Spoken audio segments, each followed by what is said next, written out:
مامسا من الحمد لله حجابي شرحيمة زۆر زۆر بە حەسرەتی ئەوەم ببمە نیقاب بابم ڕێگرا، یعنی زۆر لەگەڵم گوتیە، زۆر لەم شەڕح کردێکە ئەجر و پاداشتی زۆرە، هەر دەڵێن ناگەڕم ببیە نیقاب حاشات لێ دەکەم. لا حول ولا قوة إلا بالله.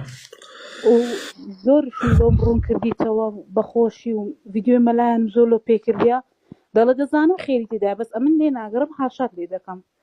پرسیارەکەم ئەوەیە ئایا من تاکەی ئەوم لەو نووسرایە کە مەبەستم ئەوە ببمە نیقاب و ڕێگرم هەیە؟ حتمما تۆ خۆی پەروەردگار لەگەڵ نیەتی خۆتە ئەیکات، گویا کە ئێستاش کە ڕێگریت لێکرێ ناتوانی نیقاب بپۆشی، یەقینت هەبێ خوای گەورە ئەو ئەجرت بۆ ئەنووسێت. خەڵک کچەکەی ئەبێ بە کچە مۆدێل و ئەبێ بە ڕەقاسە و ئەبێ بە ساقی لە مەیخانەکانە، باشە باوک